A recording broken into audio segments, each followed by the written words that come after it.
As the United States continues to break records for daily coronavirus case numbers, with 59,000 cases being reported yesterday, 59,400 more accurately, and over 3 million cases overall, Donald Trump taking the opportunity to threaten education funding.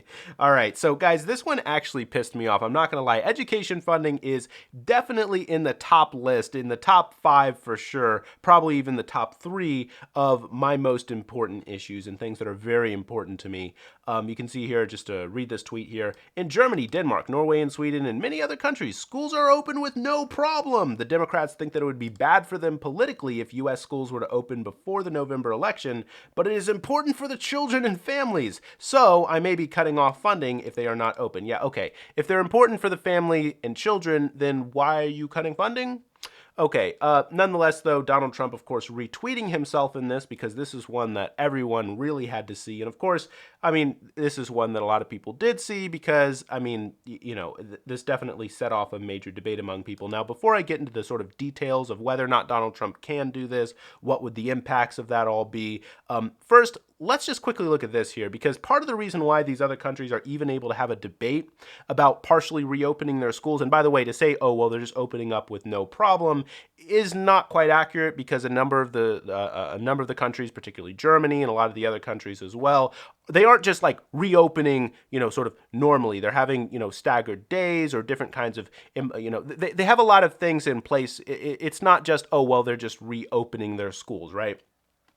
Nonetheless, I mean, you can see here part of the reason why they're even able to have that debate, why they're able to get that far along in the discussion, is because they've managed to push down the daily coronavirus case numbers, or the confirmed coronavirus case numbers, so significantly. So this chart here is the daily new confirmed COVID cases per million people. So this is the per capita number here. You can see here, United States, all the way up here, and we are skyrocketing right now. Look at this. I mean, we are skyrocketing right now. Meanwhile, other countries still on the way down. There was a moment right about here where it looked like maybe we can take care of this thing, maybe we can do this. Yeah, we're above a lot of the other countries, but, if we keep this up, we'll be able to take care of this thing and we'll be able to handle it.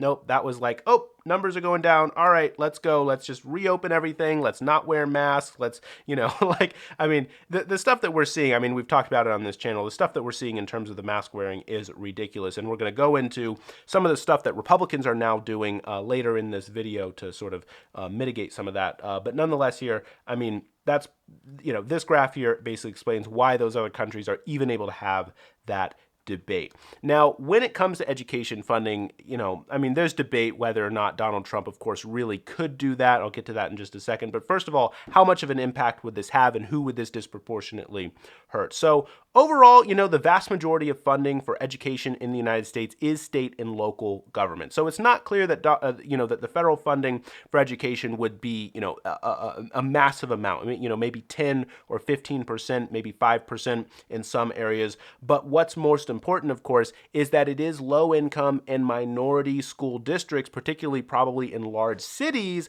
that would be disproportionately affected. And those are the, places that do tend to receive disproportionately the most federal funding. So, of course, many of the big cities, of course, being in Democratic states, this is clearly the sort of shot at Democrats in blue states, in big blue states, to say, hey, don't reopen your schools, because if you do, all your inner city schools, particularly with minorities, they're going to be struggling. So this is a disaster for Donald Trump to even threaten something like this. Nonetheless, though, let's talk legally, right? Legally, can Donald Trump really do this?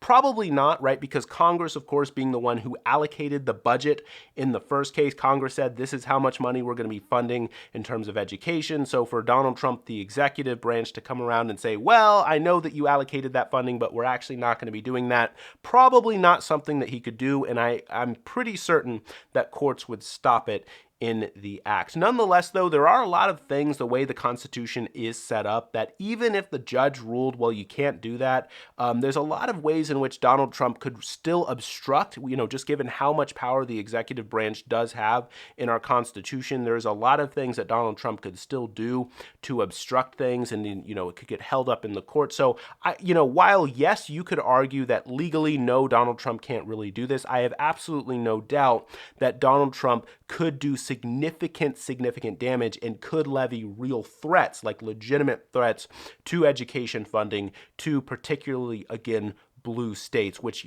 could damage reelection prospects in those states. So, anyway, what I'm saying is, even though, yes, you could argue legally Donald Trump can't really do this, I wouldn't call this an entirely an empty threat.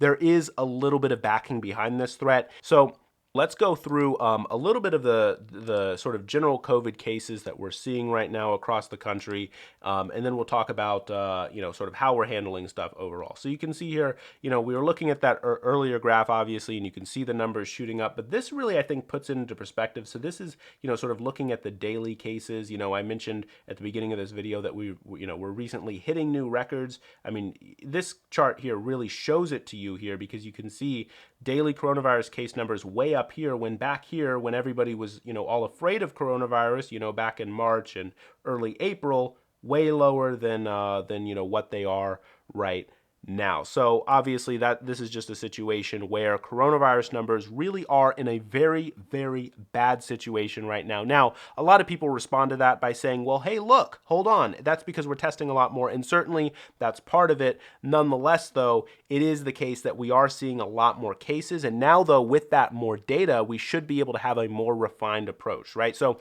it's not the case that, oh, well, okay, so there's more testing. As a result, as a result of more testing, we're getting more numbers, therefore we can just ignore the numbers. No, what that means is now we actually have more refined data, and we know which areas can and cannot reopen much more accurately and much more precisely because of that more refined testing. It doesn't really tell us that, oh, well, that means that everything's perfectly fine. That's not really what that means. Now, I want to remind you all of this, right? Because this is the thing that really scared a lot of people back a few months ago. You can see here, this article is from March 31st. White House predicting 100,000 to 240,000 deaths from coronavirus case numbers. And you can see here this one from the Washington Post. Coronavirus may kill 100,000 to 240,000 in the United States. Guys, we've already surpassed that low-end estimate. We passed 130,000 deaths a few days ago. So, guys, a lot of people were saying, oh, these numbers are overestimates. These numbers are terrifying, in fact, right? Like, a lot of people admitted when they saw those numbers, and you can go back and watch my reaction to these numbers. I was terrified when I saw these numbers. A lot of people were afraid of these numbers, but then, as coronavirus cases, as the thing continued to roll on, we just kind of shrugged it off. I mean, there was a day when it was like a 9/11 every single day. And what was the response? Well, the Patriots, what did the Patriots do? The Patriots, they came running around saying, well, it's time to reopen. And by the way, don't tell me to wear a mask. That's what the Patriots said, right? Meanwhile, we're having a 9/11 every single day. They're saying, oh, well, we can't do anything because freedom. Guys, this is unbelievable, some of the things that we're seeing from Republicans. And by the way, though, I do want to say, Republicans in Congress and Republicans in general, sort of in elected office, are trying to fight back against the anti-mask wearing stigma that a lot of Republican voters tend to have. So you can see here McConnell saying that there should be no stigma to wearing a face mask during the coronavirus pandemic. McConnell being more active, running around wearing face masks, and we've seen a number of Republican politicians also online, posting things on Facebook, posting things on Twitter, and all over the place saying, wear a mask, trying to make it cool, right? Like trying to get Republican voters to wear a mask because they are looking at the re-election prospects. They're looking at the poll numbers. I mean, we've talked about it on this channel right now. Guys, the poll numbers for Donald Trump right now are terrible. I mean, we're looking at a situation right now where the Senate is in play.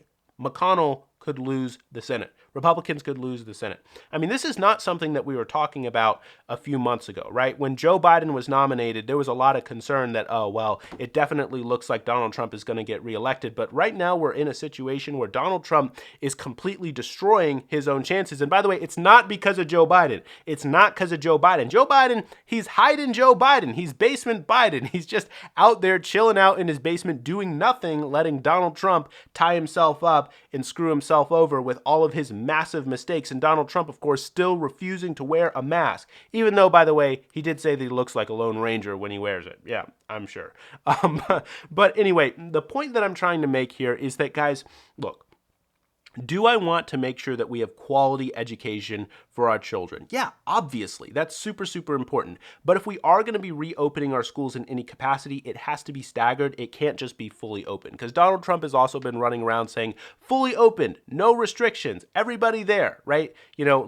Just regular, every, Monday through Friday, schools, regular hours. Guys, we have to do some kind of staggered reopening because, look, it is important, people have to get educated, obviously, right? Like one of the major reasons for decline of Britain in the 20th century, a lot of historians think, is a lack of willingness to fund education, right? So education funding is incredibly, incredibly, incredibly important in making sure that students across the country are getting properly educated, right? We don't want there to be a massive education deficit from students across the country because people weren't able to get educated for, a year and a half, right? So it is obviously incredibly important to make sure that we're educating students, but it can't just be fully open, right? It can't just be the way that Donald Trump wants it, where everything is back to normal so that why, of course, so that then workers could go back to work and then produce products for the economy and make sure that he gets reelected. Donald Trump's trying to play it out like, oh, the Democrats think that it would be good for them politically if the schools were shut down.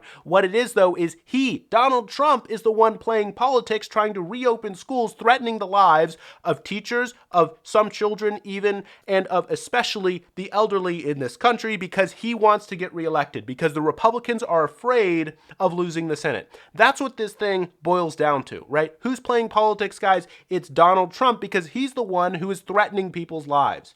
Donald Trump is the one who is threatening people's lives. Guys, we've got to listen to the scientist. I want to close out with this here.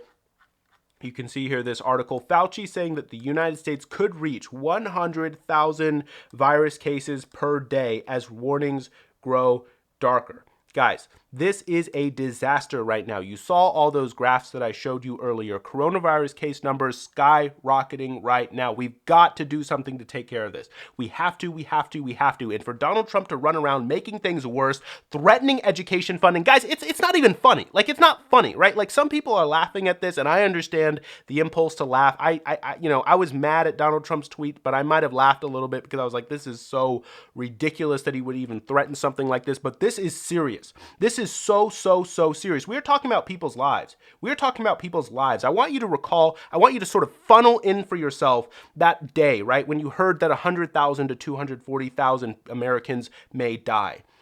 When I saw that headline, it was grim for me.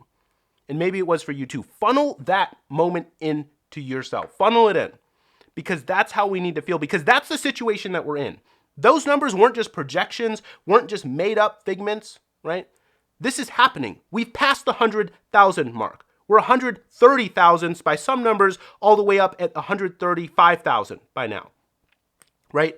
We're past the 100,000 mark significantly so, and I don't want to get any further. I don't want to get to the 240,000 number. God forbid that we even pass that. So we've got to take serious action, right? If we're going to be reopening our schools in any capacity, it has to be clear, structured. It can't be every single day, right? Like, there's a lot of things that have to go into these kinds of things, right? And I'm certainly not an infectious disease expert, so I can't tell you exactly, exactly how it should be structured or laid out. But clearly, Donald Trump's attempt, I should say very clear and blunt attempt to play politics, very clear and obvious attempt to play politics is not acceptable. It's not okay, and it is not in any way the path forward. All right, you guys, that's the video. If you liked it, I'd really appreciate it if you'd hit the like button and consider subscribing. Thanks.